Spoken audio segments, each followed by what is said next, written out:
Ah, before ang tanan nga pagabuhaton niya sa buntag, dapat ang Ginoo magyud ang una. So tama ang schedule ni Glinda nga sa buntag siya kay dapat first day of the day, first hour of the day ang Ginoo gyud ang mauna. So nakay time with God. Ang una man gid niya na ang imuhang pagpakig fellowship sa Ginoo. Nga nakay pagpakig fellowship sa iya. And then apil na niya na katong mga areas nga diin na inyong gina-apply like confession kay dili man ka pwede makig fellowship with God if there is a sin in your life, no? So mo nang ginagamit gyud nato ang confession kung namay sala. Kung wala, mao na tong didto na ka sa gitawag na tong pagtuon sa pulong sa Dios. And then pwede na tong pagpasalamat, pagdaig, pagampo sa ulahi nga mga dapit, no? Pero ang pinaka-importante din ang Word of God. How you read the Word of God nga diin may application sa imong kinabuhi. Kay kada buntag pagbasa nimo mao gud na imong kusog ug asa ka nagbasa ug unsa imong nakatunan mao toy nagahatag nimo og kalig-on og kusog. Para gani nag-example ni Glinda ang Marta, no? Marta ug Maria. Asa man ka adtos kay Marta ba ka ug kang Maria ba ka, no? So usay moing ka nga kang Maria lang gyud ko. Pero ang imong kinabuhi si Maria bagyod. Yes, gusto kang Maria pero si Maria bagyod ang imong kinabuhi. Sabot ang Word of God bagyod imong priority. Yes, importante kay kana, no? Well, sa dili pa kita magasugod, magabasa ako sa Hebrews 4:12, 2 Timothy 2:15 ug bisan man 2 Timothy 3:16 to 17. Nagaingon dinhi kay ang pulong sa Dios buhi og nagalihok nga gamhanan, labi pang mahait kaysa espada nga duhay sulab ug mudulot ngadto sa gitagbuan sa kalag ug espiritu, sa mga lutahan ug sa mga kauyukan ug mutugkad sa mga hunahuna ug katuyuan sa kasing-kasing. Hebrews 4:12. Paningkamuti pag-ayo ang pagpakita sa imong kaugalingon sa tubangan sa Dios, ingon nga iyang nahimutan, usa ka magtatrabaho nga dili kinahanglan magakaulaw, nga sa hustong paagi magapanudlo sa pulong sa kamatuoran. 2 Timothy 2:15. Ang tibuok nga kasulatan gituga sa Dios ug may kapuslanan alang sa pagpanudlo, alang sa pagpamadlong, alang sa pagpanulid ug alang sa pagmatuto sa pagkamatarong, aron ang tao sa Dios mamahingpit masinangkapan alang sa tanang maayong buluhaton. 2 Timothy 3:16 ngadto sa 17. Magaampo ta akong hangyon ang tanan sa pagtindog. Amahan mo nga Dios niningatak na sa kabuntagon, kami magaduol nga na kanimo, magaduol diya sa imong balaan nga presensya, magatugyan sa among kinabuhi, magaila sa among pagkadili takos diya sa imong atubangan, apan tungod sa imong grasya, sa imong kaluoy, kami nahimong kung kinsa kami nga na kanimo. Nagapaubos kami diya sa imong gahom, ug diha sa imong kaalam. Nagatuo kami, wala kami mamahimo, Heavenly Father, sa among kaugalingong kahimuan, kung dili ginamhan sa gahom sa balaang espiritu. Busa among ginatugyan ang among mga kinabuhi nga kanimo. Salamat nga ikaw magatabang ka namo karon sa tanan namong pagabuhaton ug nga masimba namo ikaw sa espiritu ug sa kamatuoran. Tabangin mong alagad sa iyanong nga paagi o bisan man lang imong mga kanakan nga sa ilahang pagpaminaw aduna sila focus, concentration sa pagtuon sa imong balaan nga pulong. Kining tanan akong ginatugyan, ginapasalamatan nga madawat, pinaagi lamang sa pangalan ni Kristo Jesus, among Ginoo ug Manluluwas. Amen. Okay, mayong buntag sa tanan pag-usab. Well, atong pagtuon, na nakita sa personal sense of destiny, no? Pero atong basahon sa makadyot ang katong gitawag na to doctrinal orientation o kung sa ka-importante ang pulong sa Dios sa atong kinabuhi. Hinumduman na to nga ang pulong sa Dios mao gyud ang pinaka-importante sa atong kalag. Wala gilain, no? Ang tao dili kay nila hatagan og dakong pagtagad ang pulong sa Dios. Tungod kay kulang sa gitawag na to kadasig, kulang sa pagtubo. Pero once nga magatubo ikaw ngadto sa pagkahamtong, matamisan ka na gyud magbasa sa pulong sa Dios.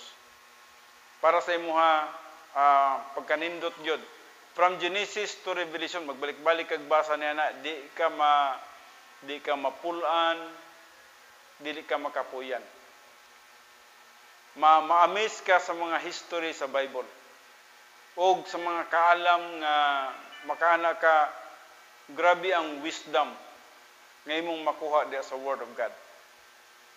Most especially sa mga gitawag na to kasaysayan ni Jesus Christ, the way nga din nag-approach siya sa mga Hudiyo, sa iyang mga disipulo, makita nimo ang kalalom gyud kay sa kaalam nga makana ka dili gyud makabot sa wisdom sa tao. Ug busa importante kayo ang gitawag nato doctrinal orientation. Mao kini siya ang gitawag nato sum total of God's word that you need to learn, no? To put to use in your life, no? Ang doktrina nga importante gyud nga masabtan nimo, especially ang history, no? Mga history og nganong nasulat ka na siya. Siguro kang Idam dili na kay mo kuan na mura nakahibalo na ang tanan sa kinabuhi ni Idam, kang Noah, kang Abraham, kang David, mga well-known kayo sa Bible nga mga karakter kay Jesus Christ, mga apostoles, makana ka, ug katong mga major prophets, makana ka, kabalo-balo naman ko sa istorya niya na, pero once nga magabasa ka, imong balikon pagbasa, makana ka, napadyog kay mapudyot, no? Napadyog kay makuha o madaginot, no? Once nga magabalik-balik ka sa pagtuon sa pulong sa Dios. Busa, atong nakita din si Jesus Christ sa Matthew 4 ngadto sa 8, ginabalik-balik ni Jesus Christ ang pulong sa Dios. Bisan man sa iyang counterfeit o counter-attack sa iyang kaaway nga si Satanas, kutlo gid siya sa pulong sa Dios. It is written, it is written, it is written. Ginagamit gid ni Jesus Christ ang pulong sa Dios. Ug busa madaugon gid siya, no? O katong sa Luke 10:38-42, naghisgot metod kay Maria o kang Marta, nga si Jesus Christ gihatagan gyud og pagtagad niya ang pulong sa Dios nga diin gi-describe niya nga ang pinaka-importanting butang usa lang gyud. Ug unsa kana siya, mao ang pagpaminaw sa pulong sa Dios. Either pagpaminaw sa pulong sa Dios o pagtuon sa pulong sa Dios. Muna ang importante gyud. O bisan man sa Lucas, atong nakita din Lucas 11:27 ito sa 28, katong si Jesus Christ na palibutan sa daghan kay nga mga crowd, din daghan kay ang mga tao. Ug adunay usa ka babae, katong babayhana gusto gito nga mopaduol ni Jesus Christ. Pero tungod sa kagitawag na to kaguot sa crowd, dili gid siya makapaduol. Dili niya kaya nga mudot-dot gyud nga makapaduol siya ni Jesus. Ug busa, dili mo makita no og unsa ka unique ang kinabuhi ni Jesus Christ during that time. Ginadumog siya sa mga tao, ginadasmagan siya sa mga tao. Ug Tungod niya na kay dili mangyod niya maabot si Jesus Christ, misinggit na lang siya. Misinggit siya og mingon nga bulahan ang babae nga nagsabak niya ng tawhana.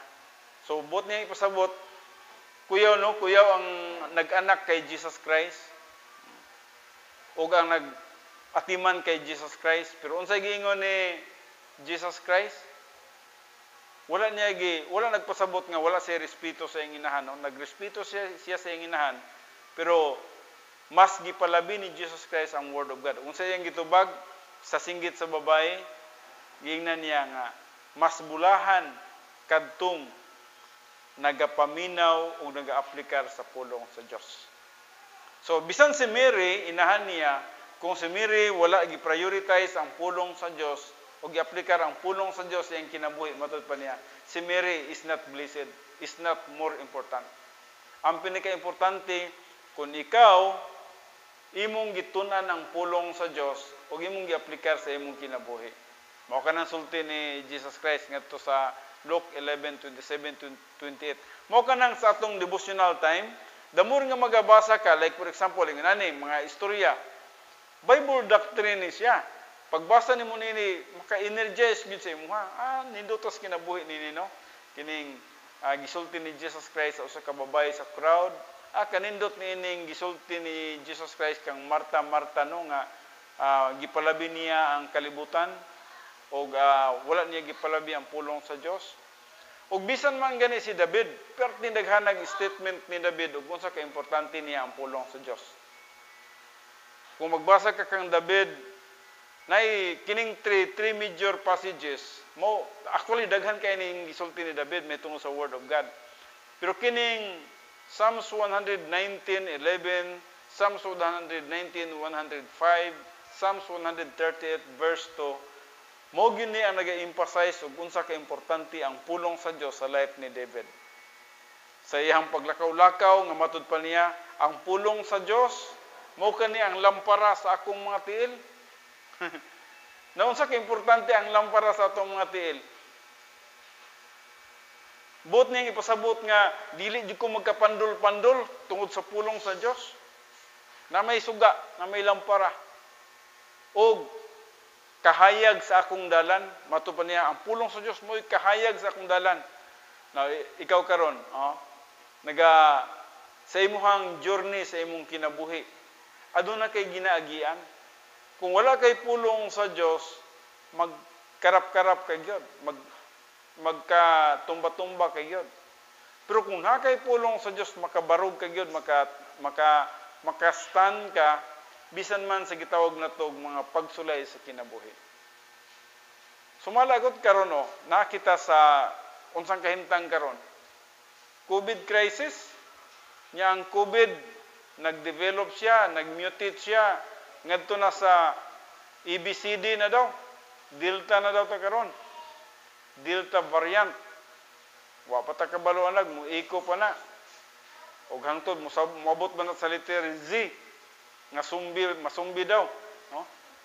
So, grabe ang dagan sa grabe ang dagan sa atong panahon. Pero nag-survive yata. In spite of 1 year or 2 years nga grabe ang kahimtang sa circumstances sa COVID, nakabarog ta ba? Nakakaon ta, nag-enjoy pa ta sa pagkinabuhi sa kalibutan. Amazing kayo. Collapse ang mga kumpanya pero naata karon. Padayon ta nga nagapangalagad sa Dios. Collapse ang mga trabaho sa uban, mga panginabuhi sa uban. Makita nimo kung unsang ekonomiya gi-devastate ni COVID. Grabe yung pagkaguba sa ekonomiya tibuok kalibutan. Pero dili ba makapasalamat sa Dios nga tungod sa iyang divine provision na gihapon kita. Nag-enjoy gihapon kita sa mga panalangin nga gikinahanglan nato. Wala man ta niya gikulangan, no? Kung kita kanunay lang in tune o nas kabubuton sa Dios, di man kita niya kulangan. Ang usa lang gyud kabutang nga makulangan ta kanang nagwara-wara ta sa kalibutan. Nagkalibutanon ta, nagkinabuhi ta nga wala mo sunod sa kabubuton sa Dios. Expected yun na siya.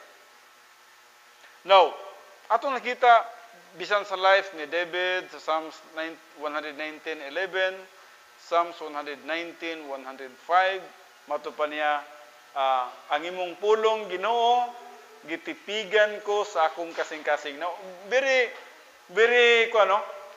amazing, no? Nga matud pa ni David, tanawan nyo kung sa kaimportante ang pulong sa Diyos. Matud pa ni David, ang imong pulong Ginoo gitipigan ko sa akong kasing-kasing. Unsa man ang word nga gitipigan? Gitaguhan, no? Murag taguhan. Pero ang dili nga pagkasulti niya na gi-memorize. Ang imong pulong Ginoo gi-memorize nako sa akong kasing-kasing. Ug ang kasing-kasing nga iyang gisgutan dili ni. Kay kini emotional man ni siya. Di man ni magka-memorize. Asa may mag-memorize nato?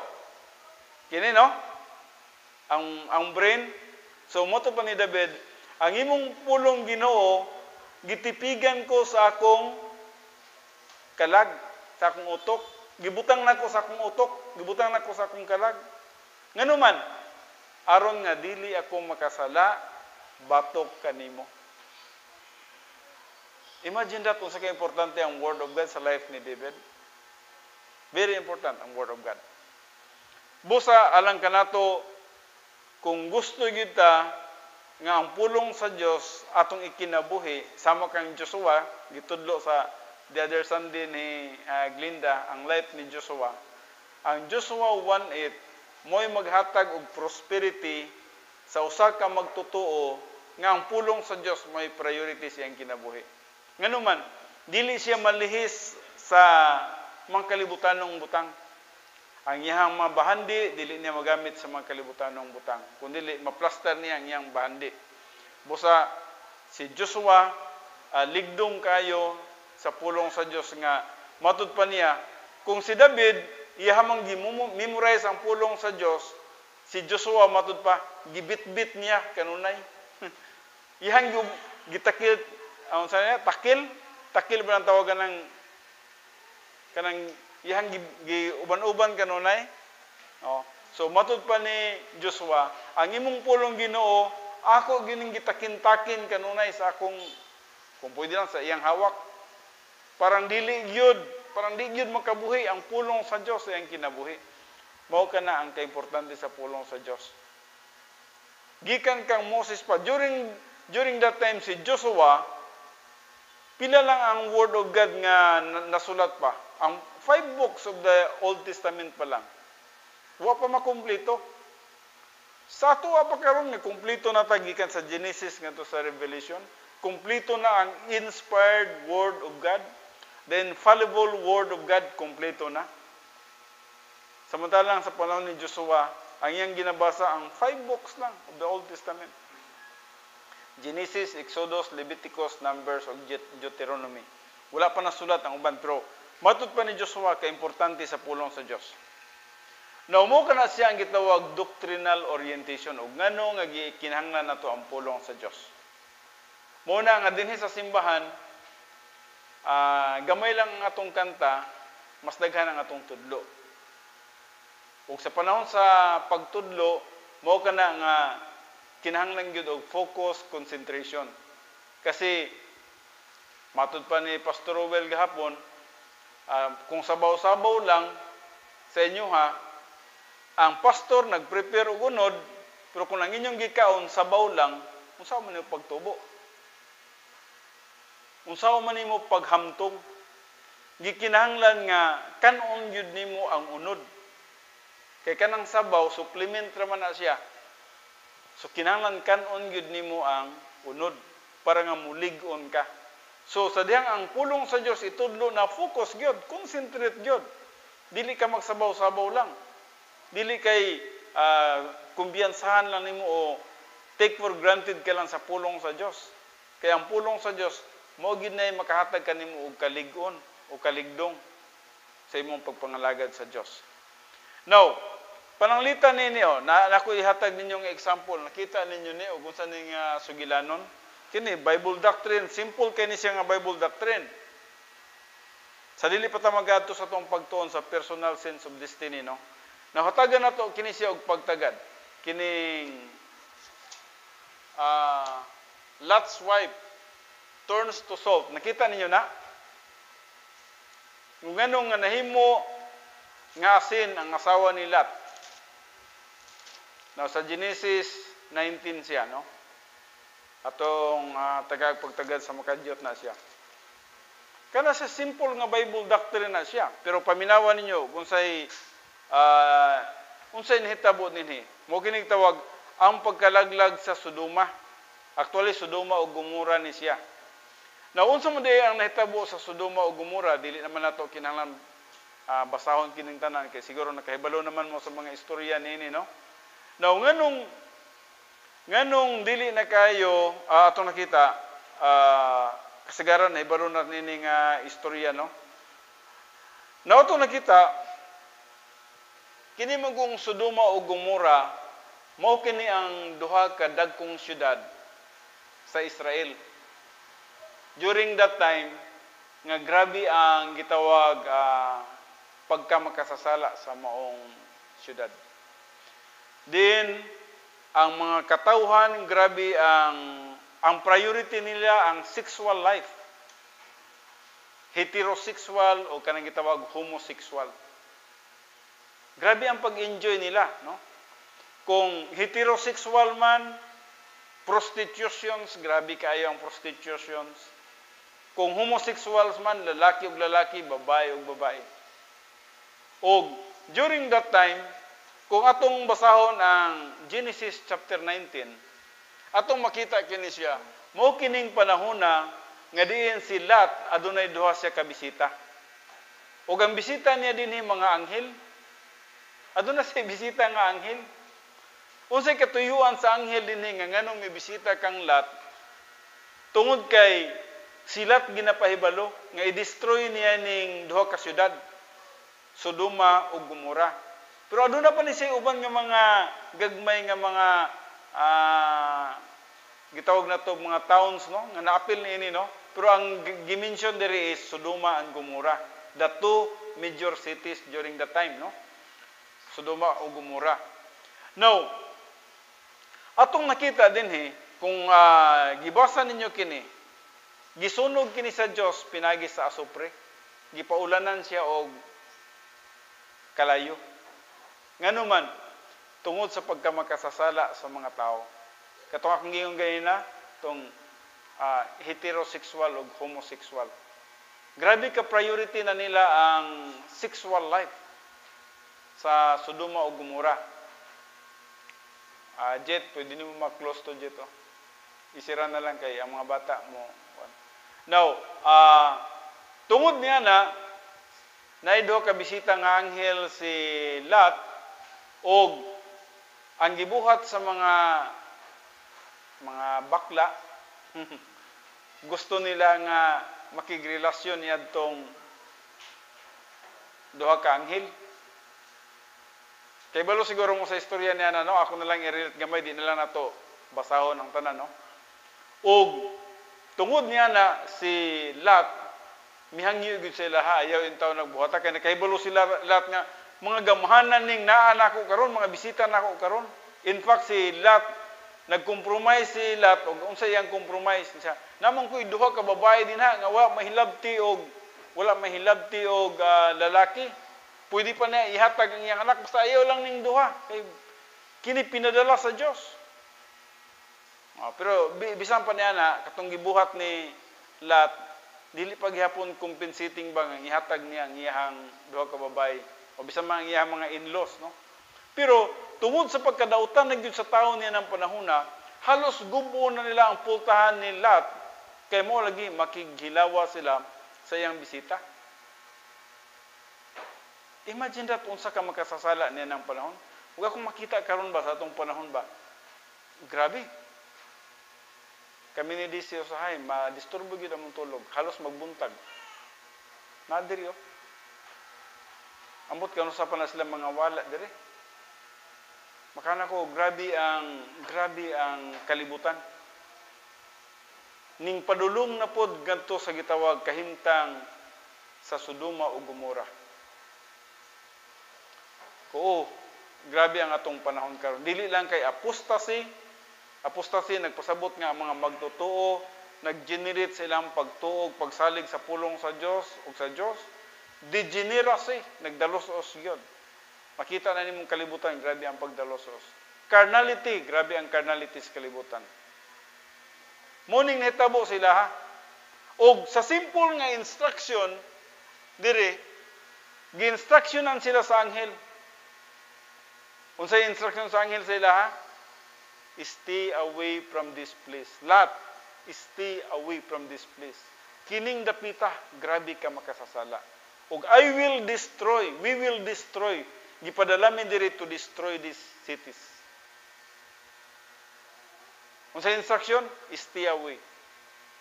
Unsay ikaduhang instruction? Lot, ayaw gyud paglingi. Simple instruction ha. Sa pagkalagiw ninyo, ayaw gyud mo paglingi. O dagan mo ngadto sa kabukiran. Escape mo ngadto sa kabukiran. Pero tanawag kung sa inhitabo. Sa simple nga instruction sa ilaha. Si Lot ug ang iyang mga anak ug ang iyang mga in-laws ning follow sa instruction.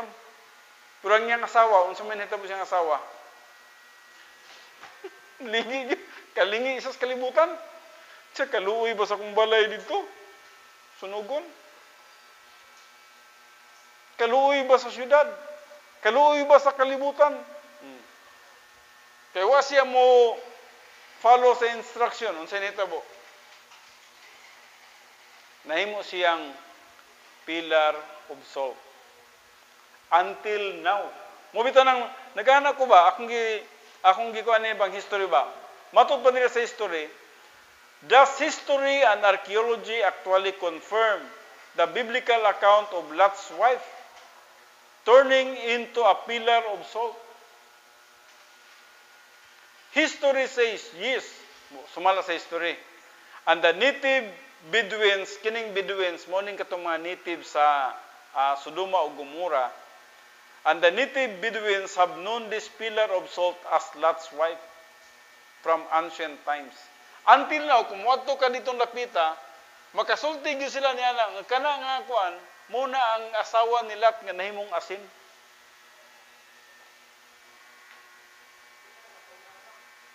Wa man pud siya matunaw, wa man pud siya makuan. Siguro gi-preserve na lang na no, ang uban niya na no. Pero imagine that.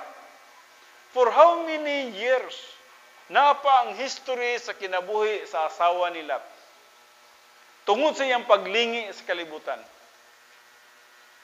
Sa iyang pagkawili sa kalibutan. No?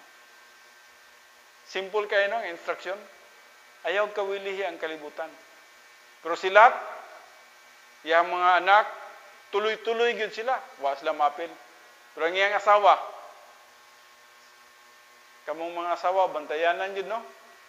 Kay example ba ya si asawa ni Lot?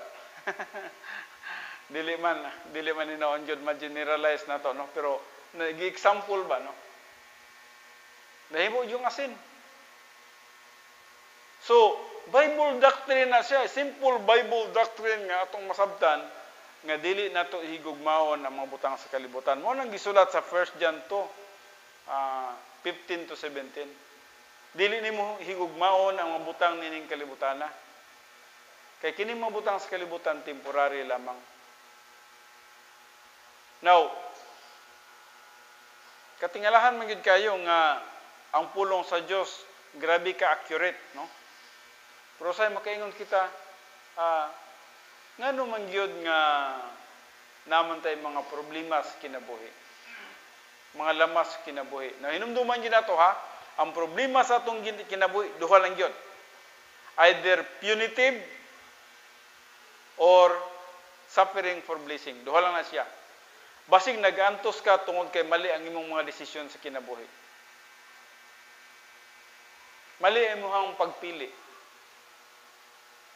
O nag-antos ka tungod kay ang Dios adunay purpose sa imong kinabuhi, okay na siya. Pero kung nag-antos gani ka tungod kay mali ang imong desisyon, miserable gid ang imong kinabuhi. Hantod nga mabutan kita sa pagbalik sa Ginoo. Now, unsa may mga nakatunan nato nining simple kayong history. History man ni siya, no?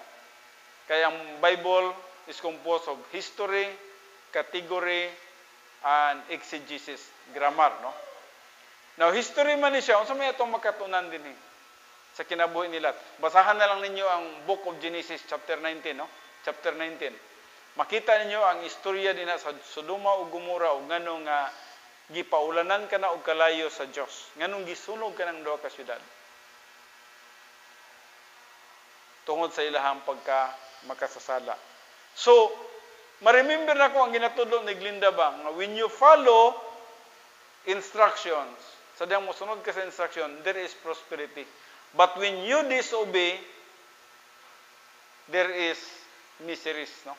Nagi ka ng parusa, nagi punishment, no? Magantos kay yun. So, atong nakita din dako kayong gwapo nga pagtulunan na lang kanato nga diin ang mga butang sa kalibutan dili ginato dapat kawilihan. Kining tanan ato ra gining pagabiyaan. Nawan na kita karon sa gitawag sunod nga pagtulunan, personal sins of destiny. Napagyapon ta sa 10 problem solving devices. Ang 10 problem solving devices mo ni ang solusyon sa atong adlaw-adlaw nga pagkinabuhi. Kung ma-miss nimo ni siyang pagtulunan, dako kayo ang kakulangan sa imuhang espiritualong pagkinabuhi. Hinumduman nato nga sa atong pagkinabuhi matag karon, giprovidean na ta, gisangkapan na ta sa Dios o gitawag mga solusyon sa atong mga problema. Kung aduna may mga thousands nga mga problems nga naangko nato, adunay mga 10,000 nga mga promises nga gihatag sa Dios nga ni kanato. Nga atong mga problema adunay solusyon kana siya. O gamit nining gitawag problem solving devices. Nawanhi kita karon sa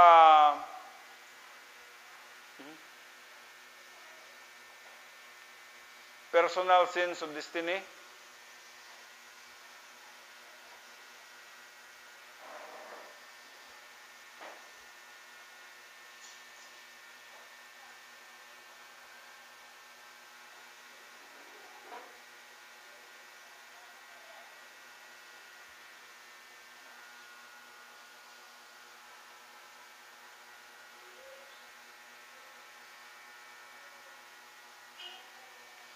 Actually, ato na ning gidrawing nos, di na siguro kinahanglan nga makita ninyo ang drawing nini no modits na ta para mapaspas ta gamay.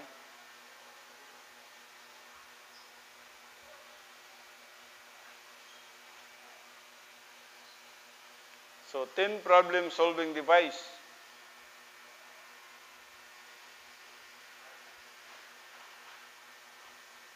So, ang number 1 na to diri is rebound. Mo kining solusyon sa diyang makasala kita.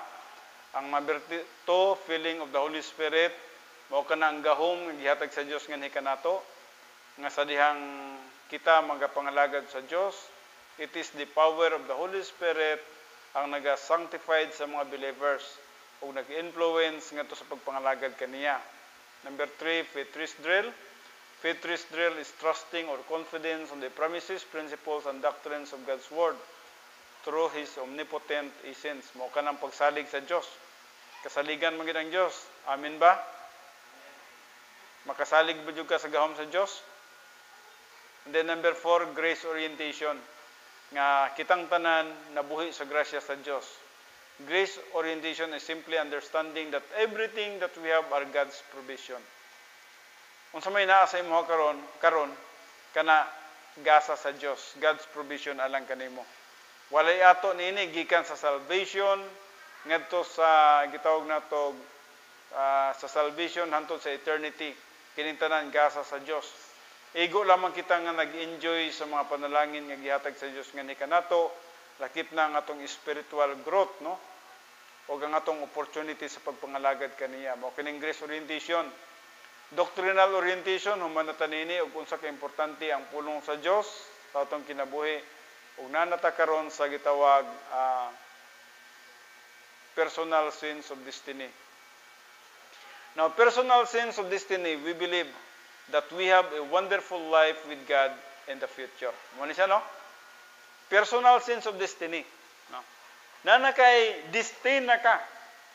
Kitang tanan, we are already destined that we have a wonderful life with God in the future. Natay dindot kay nga kinabuhi kauban sa Dios didto sa eternity. Busa nganong nga baga pangandoy pa ta sa kalibutan nga naman tay mas nindot kay nga kinabuhi with God sa unahan, no? Diri sa personal sense of destiny na walo ka mga butang dapat natong masabtan din, no? Number 1, we are already saved. Luwas naman ta, di ba? Napabay dili luwas? Luwas na siguro tanan, no? Luwas na ta. Sumala sa Episodos 8:9. Daghan nag bersikulo pero usa lang akong ibutang dinha. And then we have eternal life. Na natay kinabuhing walay katapusan. Ang atong kinabuhi karon dili na ni siya mahuman.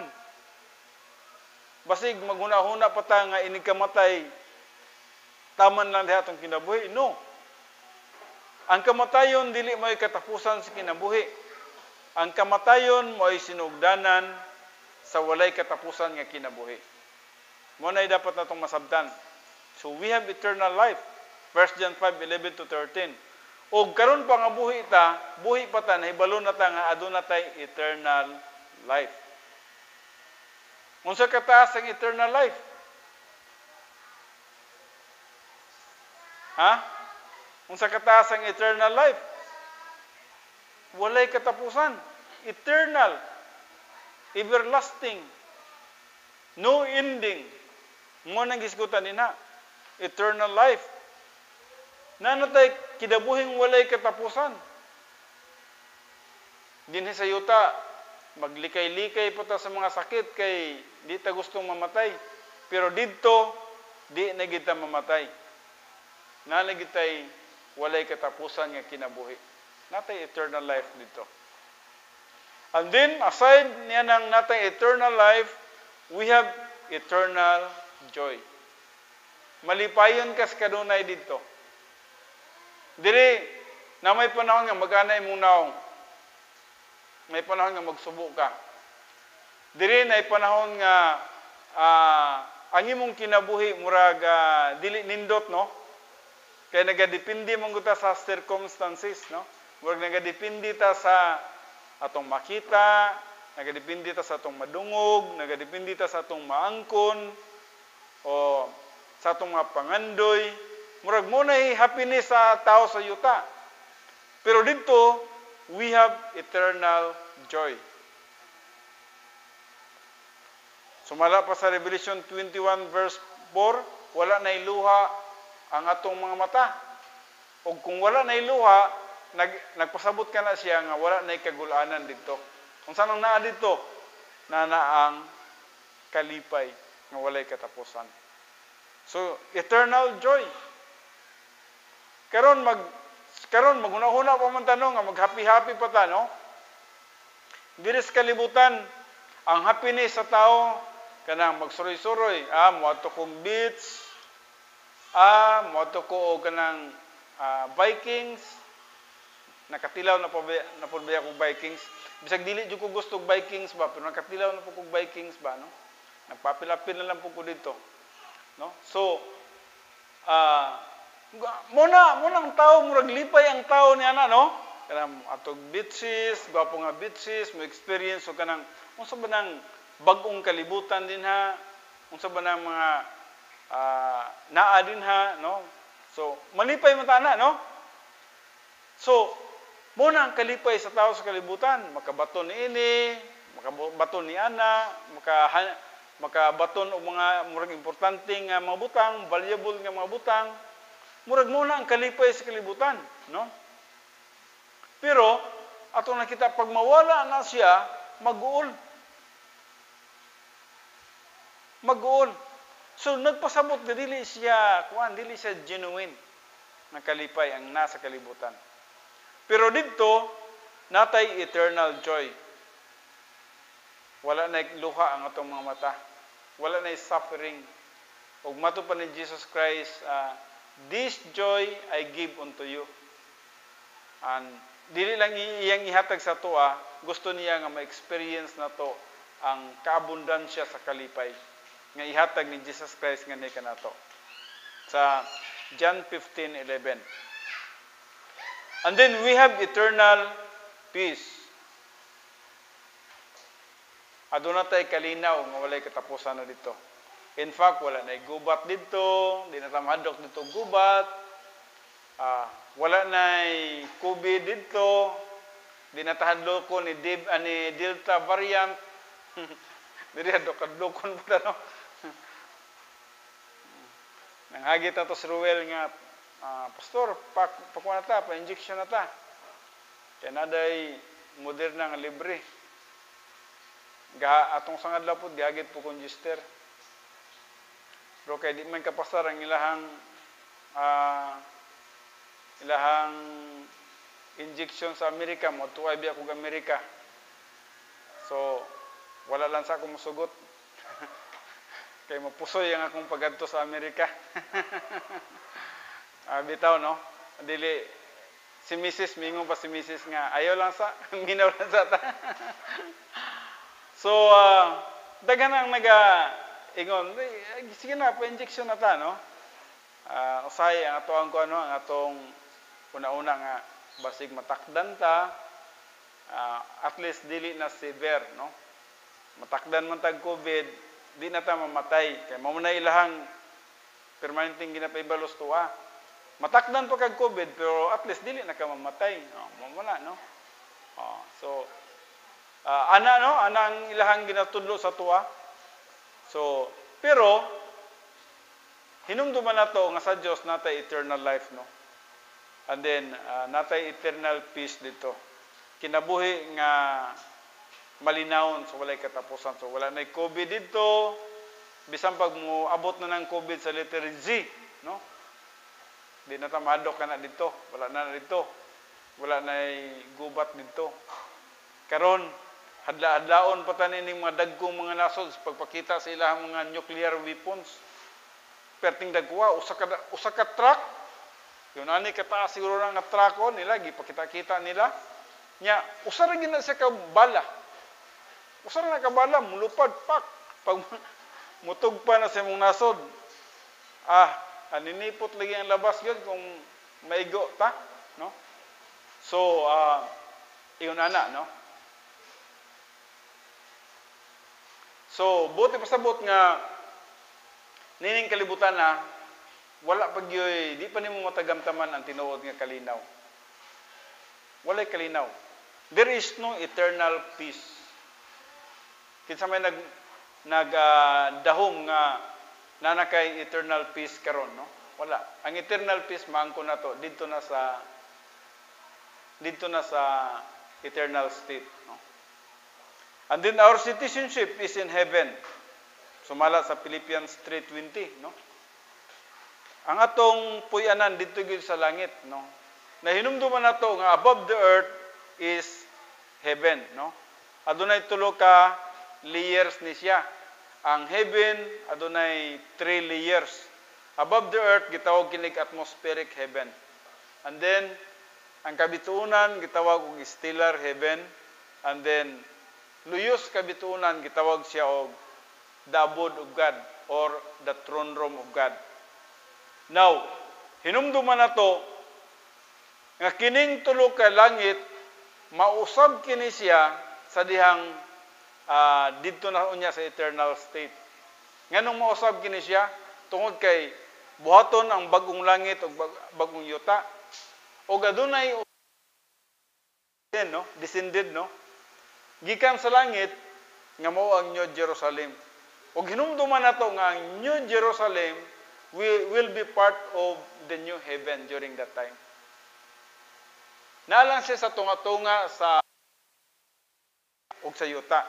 Pero naay New Jerusalem nga Dako-dako o gamay sa Pilipinas. Ang kadako diya is dako-dako sa Pilipinas. Ang iyahang area. Pero ang iyang kataas, maupo sa ugong sa kadako ang Pilipinas. No? So, ang New Jerusalem, gidescribe din na sa Revelation 20:21, gisgutan ka na siya nga, mao ka na ang center sa gitawag na to paggoberno ni Jesus Christ sa malabot ng mga panahon. Then, I do believe nga during that time, dinha ang mga rooms, dinha ang mga kwarto sa mga magtotoo. We can go to the third heaven, we can go to the second heaven, and we can live in the New Jerusalem during that time. We can visit Earth if you want. Na ng panahon na, wala na kinalag passport, wala na kinalag visa. So, our citizenship is in heaven. Sumala pa sa Philippians 3:20. Number 6, we are included in the eternal state. Apil na ta sa eternal state. And then, number 7, ultimate sanctified. We will become blameless during that time.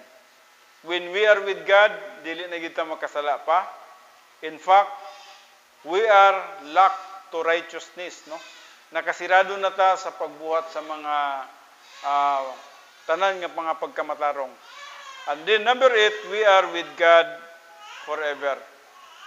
We are with God forever. Sumala pa sa Revelations 21:1-3. Now, a personal sense of destiny is the extension of the first 5 problem-solving devices into self-orientation. Mao ning isgutan sa 2 Peter 3:13 o bisaman Revelation 21:3-4. This verse says something like this: on the basis of His promise, we wait. The word wait, na hinumduman nato kini ha.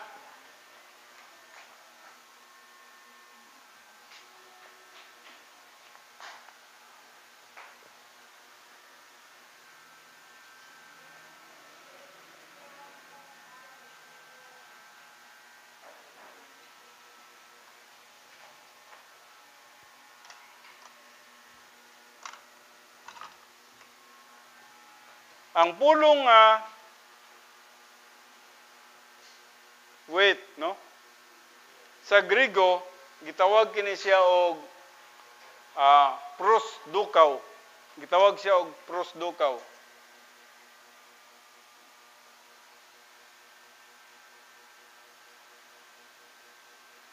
Okay, no? Muna siya sa Griego nga pinulungan. The word wait is prosdukaw in Greek. And this word used by the Apostle Peter means to expect or have confidence. Bot ngayong pasabot, prosdukaw means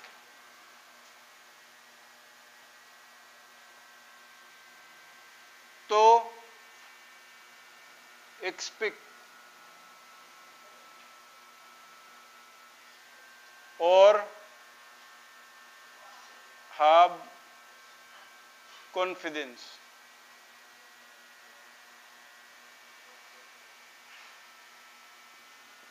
Okay. So, bote pasabot, assured na ang imong future. You don't need to worry about your future. Ang usa ka magtotoo nga nagtuo kang Kristo Jesus nga ang Ginoo ug manluluwas, wala na kay dapat kabalakan pa sa imong umulabot. Secure na imong future. Katong 8 ganina, you are saved, you have eternal life, you have eternal joy, you have eternal peace, you are included in the eternal state, no? Katong tanan dito, imuha na to siya. Your citizenship is in heaven, imuha na to siya. Og mo kining gisgutan nga wait, no? Prosdukaw means to expect or have confidence. Expected na nimo nga dito maimo na to, maangko na to nimo, no?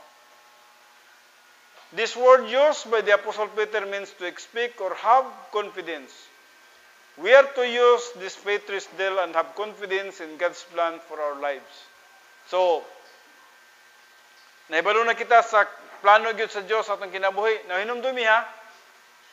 Ang final yun nga plano sa Dios sa atong kinabuhi na dito sa eternity. Dili ning karon diri. Galing lang gihatagan ta niya opportunity nga makapangalagad sa Dios.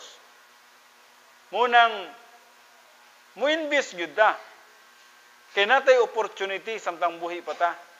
Hangtod nga mahuman ning ato ang katapusang pagginhawa. Mo ni ang atong opportunity. Now, kung wala na'y purpose ang Diyos sa atong kinabuhi, babay na sa kalibutan. Dili na ta kinahanglan pa nga magpabilin sa kalibutan. Muna nang kuhaon na niya ang ato ang kinabuhi. Dito na ta niya papuyon sa eternity, no? But God has a wonderful plan for our lives. Para niya sa eternity. I want you to learn the term self-orientation. Dapat self-oriented kita. Having a personal sense of destiny solves your problems related to yourself. So kung nakay personal sense of destiny, ang personal sense of destiny solves your problems related to yourself. Kung sa may problema nimo sa imong kaugalingon, masolbad na siya, no? You do not have to worry about your future. So karon, maghuna-huna ka ug unsa imong future sa imong kinabuhi. You have a blessed future. God has a wonderful plan for your life. Dito niya sa eternal state, no? Ang plano sa Dios sa imong kinabuhi dili basta-basta. Ang plano sa Dios sa imong kinabuhi dili kay basta unsa lang, no? Eternal joy, eternal life, eternal peace, no? Mangko nimo na dito. Mag-enjoy ka sa tibok nimong kinabuhi. Nga diin, niyan ang panahon na walay pagkatapos. Ambot, unsaon nimo na unsaon nimo lang imong kinabuhi dito nga walay katapusan nga kalipay man na. Og mahinumdum ko ni Pastor Pedres, samtang na-take up na mo ning kinabuhi sa eternity, mingon pa si Pastor Pedres, pagkaway challenge. Tingnan mi. Ano kay magana pastor ng pagkaway challenge? Uy, challenge puros lang kalipay. Dapat po daw na ikagool. Now, joker po to si Pastor Pedres ba, no? Patay na ba yung taon to? Taon na to siya dito sa taas. So, kuwan daw, white challenge daw kay permanente lang kalipay. So, siguro, ma-experience siguro nimo ang tunay nga kalipay kung naay kagool. No? Pero dito, lunlun kalipay ang tanan, no? So, ang iyang gisgutan din having a personal sense of destiny solves your problem related to yourself. You do not need to worry about your future. God, in His wonderful grace, has saved you and prepared a wonderful life for you inside His protocol plan in life and in eternity. Yes, ang kabubutong yun sa Diyos sa atong kinabuhi, nga mag-enjoy kita samtang buhi pa kita, o mag-enjoy kita sa walay katapusan dito niya sa eternity. So, mo ka na itong kinabuhi, no? And then, what you must avoid in self-absorption, becoming so involved with yourself that you become preoccupied with your own destiny and forget about God's plan. So, muning bantayanan lang na to. Kasi secure na ta sa atong eternity. Nindot na kayo. Siguro, ang uban sa inyohan na may gitawag na to kanang insurance plan, no? Secured na ka sa imong insurance, no? Kung secured naman ka sa imong insurance, o kung sa mahitabo, naibalo na ka nga na nakaigwapo kayong casket, na nakaigwapo kayong lubnganan, sa batong unsa sa imong mga insurance dito, asa ka dapit ibutang, murag garden siya, kung insured na ka ni ana, dinhi insured na ka dito sa eternity. Kinabuhi nga walay katapusan, kinabuhi nga malipayon, kinabuhi nga adunay kalinaw, satisfaction nga giandam sa Dios alang kanato. Pero matupan niya dinhi, magbantay lang ka, no?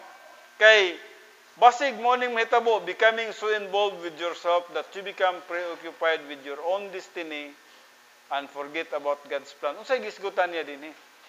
Basin unyag maghuna-huna na ka sa imong sobrang kaugalingong pagtrabaho.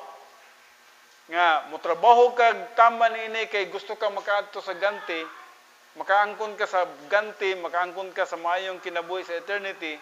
Unya dili na because of God's power. Because of your power na kanang ikaw na bitay nang usog. Kaya pagpangalagad manggod gaan kayo. Dili pinagi sa atong paningkamot, kundi pinagi sa gahom sa balang espiritu sa atong kaugalingon. Busa kung mogamit na ganitag ka atong kaugalingong kusog, kana siya nasagulan na siya arrogance. Bantayan na siya, no?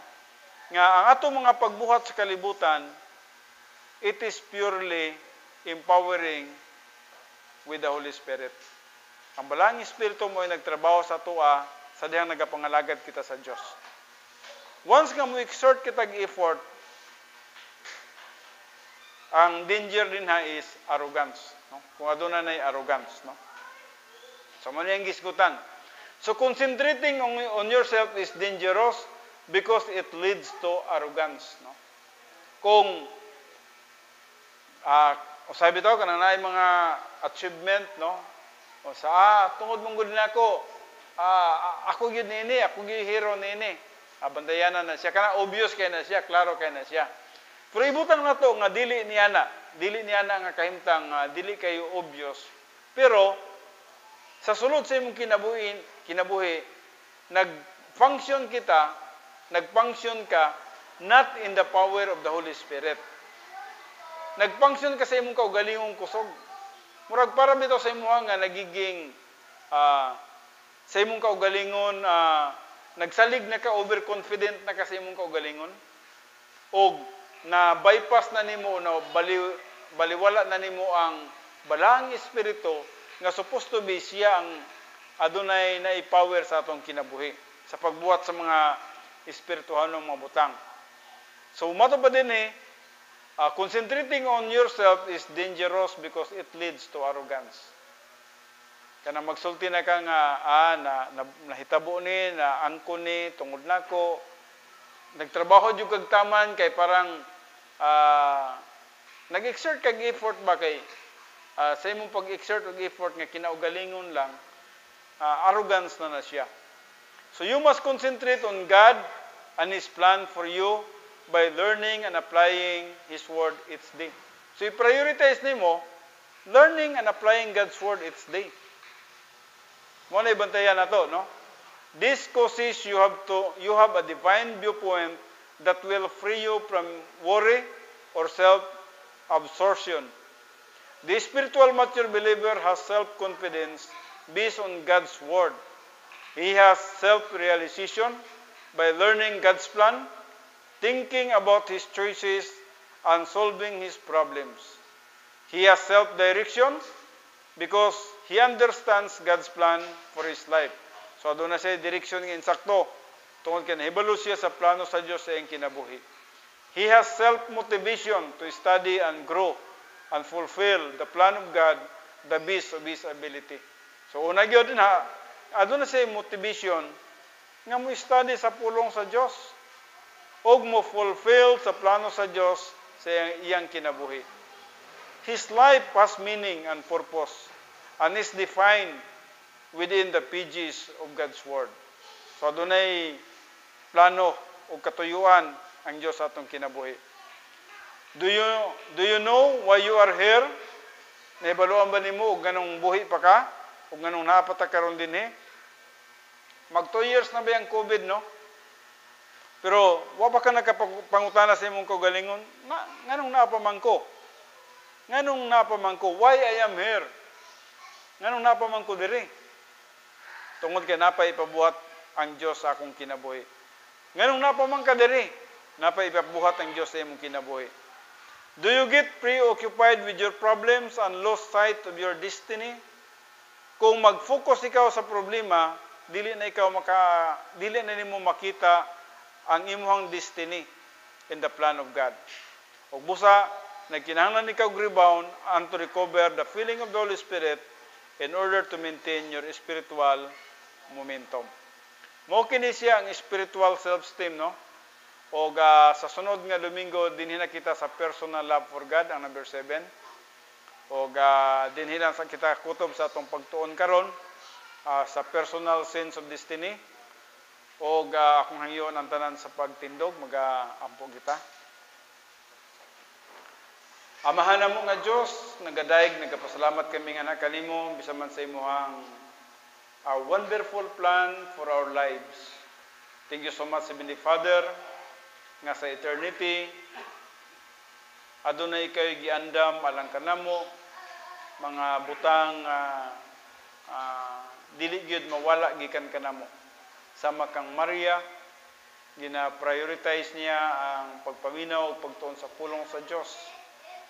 O si Jesus Christ mismo ang nagasulti ngadto kang Marta nga si Maria nagapili gyud sa pinakaimportanteng butang.